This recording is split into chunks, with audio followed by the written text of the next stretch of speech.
Welcome to our database design class. I am Debbie Collins, Professor Emerita at Blackhawk College. I'm new to HCC, but I've taught this class many times. In the past, I've also been a database administrator for an international nonprofit association. Before we get started, I want you to be aware that you will need to open up My Notes Assignment 1 and complete that as you're looking through this lecture. I have My Notes Assignment 1 open here, and you can use the drawing pencils or pens to enter data. And here you can just type in the data. You can print it out and handwrite it and scan it in. So those are some options for completing your notes. Let's look at the way that data was tracked in a small business before PCs came about. So that had to be somewhere through the early 80s. And everything was stored in paper.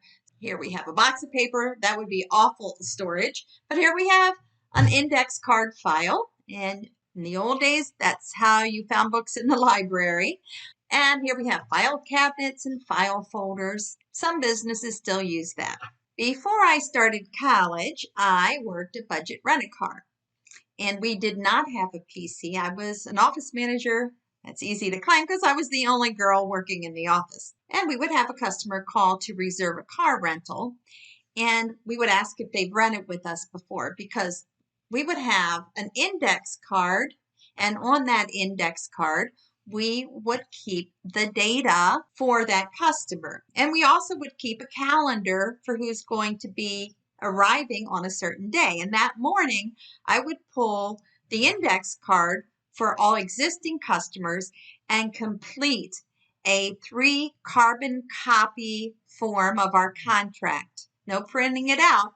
You had to manually complete it by filling it in with a pen and pressing super hard. So what data did I keep on these index cards? Well, if this were a copy of the contract and the blank items that had to be completed, then that data would go on the index cards. Here is a lesson. When you're creating a new database for a customer, use existing forms as a starting point on deciding what data needs to be included in the database. I don't remember exactly what was on those index cards, but going from memory, we probably stored name and address, date of birth, whether they took insurance on the card, information about their driver's license, and maybe payment method. I'm sure there was a lot more. But this gives you an example now of what a database may store. Of course, today a lot of data is input from the web and output to the web. So you may remember this form if you completed the application to become a student at HCC. It asks for data that maybe at one time was on an index card and now you input it on a form. Go ahead and pause the video and take a look at that HCC application and complete the note card. So instead of doing a note card or an index card for Budget Rent-A-Car, you're going to do index card for HCC, what they may have used back in 1975 for student data. What do we do to maintain that data? Some basic things that you need to do is maybe you have a new customer. So if you have a new customer, you're going to add a new index card. So adding data is part of maintenance. Another thing that may happen is suppose a customer moves. So if a customer moves, you will take an existing card and you need to edit it. You need to cross it out and put the new address in. Or it could be for some reason, someone's never going to rent from Budget again, and you need to delete the card. We would delete the record in a database, but we'd just throw it away in the trash can when we have the index cards. So those are the 3 common tasks that you do with your data. You add data, you edit data, delete data. Can you think of 2 other common tasks that you might do when you're working with data? Maybe somehow correlate that to budgets list. Put that in notes 3. Businesses always want to store more and more data. And so now Bob, who owns Budget, decides that he wants to have a list of customers who rent frequently. In a manual system, this would be very difficult to do. But I decided that what I could do is track on the back of a customer's index cards when they rented a car. And then I would be able to create a report of customers who rent monthly or customers who rent 10 times a year or etc. Now that report would be very difficult to compile manually. It means that I'm going to go through every index card in the index card file and then looking at the back and counting or viewing when they last rented a car. So time consuming. With computers, I can have something up there in less than a second like that. We have so much more data and information on our fingertips now. Here's an example of an index card that has had dates rented added, and I can see now that John Smith has rented 3 times. I can see some issues. What if John Smith rents 500 times? That's going to be difficult to maintain. Do I keep adding more and more index cards, I suppose? Thinking about students, what can students have many of? Students can take many courses. So suppose on the back of the index card, you store data about the courses you take. What's interesting is the courses itself that you've taken have data associated with it, such as the semester you took it and what grade you received for it. So go ahead and put a line with 3 columns in it and list some classes, semesters, and grades for a couple of courses you may have taken. I can go on and on about how better it is for computers to take care of data than us humans on index cards. Think about again, before we move on, the index card system. What are we physically doing for adding, editing, and deleting a customer? And add that to number 5. What if Bob said to me, if someone hasn't rented in the last 2 years, let's get rid of their index cards. That means I have to go through every index card, flip it to the back to take a look. Oh my goodness, you can imagine. Or if Bob needed reports. So think about how it's manually done and write some comments about that on your notes. I'm going to say to Bob, let's get rid of this manual system. We need to automate this into a database management system, DBMS. Now, there are very few systems that are manual anymore. I was lucky I got to be involved as a consultant in helping some companies move to automation from manual systems. But there's always a need for data. So I could say to Bob, since this was a small business, we need to maybe buy some PCs, maybe network them together. Back then, not a lot of choices for networking software. And I would say Microsoft Access, because Microsoft Access works great for small businesses that only need to store a small amount of data on 1 or 2 computers. If you have a larger enterprise database, you might look at Microsoft SQL Server, at Oracle. IBM has a database called DB2. And if you are coding for the web, you might consider MySQL. Those are just some of the databases that you could choose. The databases that I just referred to are all relational databases. Relational has a very specific meaning when it comes to databases. We'll get to that later. But Bob gives me the go-ahead. I'm going to go ahead and start creating a database. Based on that index card, I can define some database terms. For example, a field. A field is just one unit of information. In the customer card file, first name, last name, all of these are fields. Fields are defined as atomic, and this means that the content is as small as possible without being meaningless. So let's take first name. I would not split that up into letter by letter. So just an A, for example, in someone's first name is pretty meaningless. But let's take address. Having an address of 418 28th Avenue, Tampa, Florida, I can split that up. And most databases will split that up into a street address and a city and a state, and a zip field. As a whole, it is not atomic.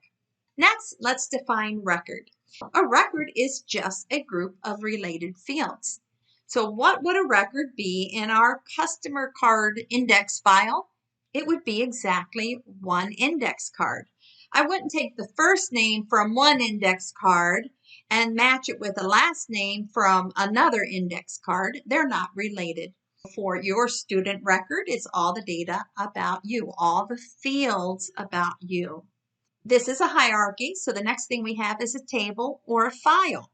Now you notice it's called a file, and that term comes from file cabinets, but we also call it a table. A table is a group of related records. What is a table in our budget rent-a-car example? A table would be the whole set of customer index cards. But to get to an actual database, you're going to need a group of related tables or files. And I haven't really given you an example of that in the budget rental quote database that we had. So if you just do one table, the system's known as a flat file. And there can be problems with storing all the data in one table. Those problems are called anomalies. So a database requires two or more tables that are related. If you recall, a record is a group of related fields. A table is a group of related records. A database is a group of related table or files.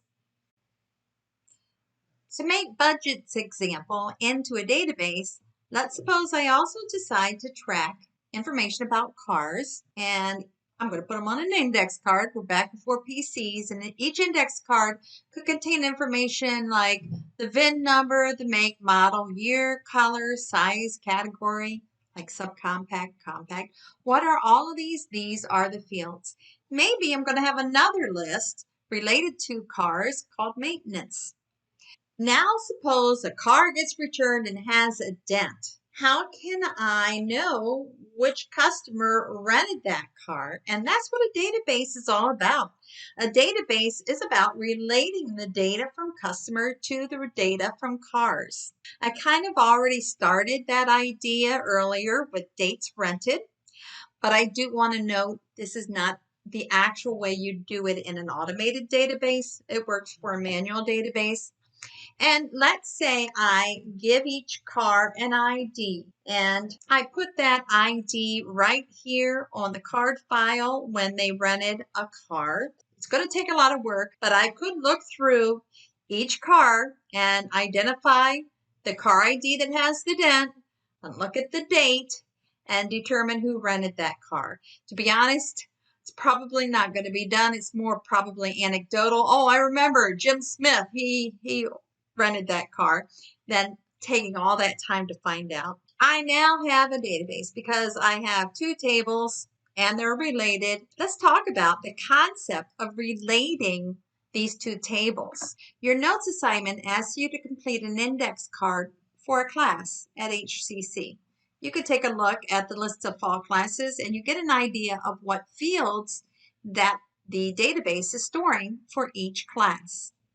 Then, how do you relate a specific class, like this database design class, to the fact that you're enrolled in? What is the relationship? Let me go ahead and give a couple of definitions, and that can help you know how two tables relate to each other.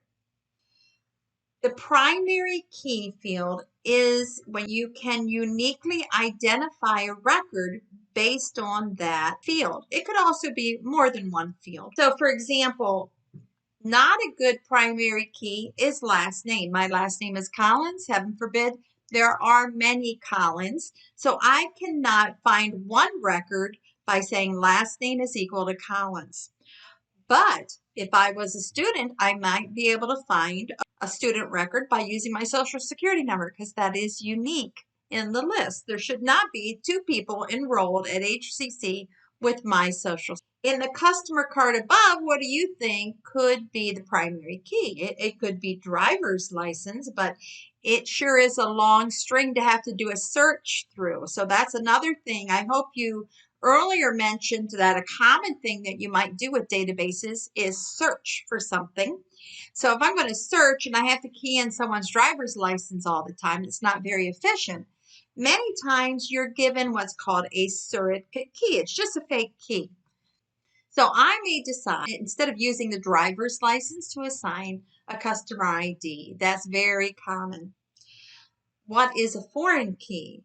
So a foreign key is a field or group of fields used to make that relationship to the primary key of another index card or another table in an automated database. In the customer index card, the car ID was the foreign key. Now I want you to notice that can a customer rent the same car many times? Yes. So within that relationship between customer and car, since a car is rented many times by the same customer, the foreign key does not have to be unique within that relationship. Customer ID in the customer file has to be unique. Car ID in the car file has to be unique. I wouldn't create two records about the same car. But when you're relating using a primary key and a foreign key relationships, that foreign key does not have to be unique. We'll discuss that more later. So that wraps up this lecture that you're going to use to create your notes.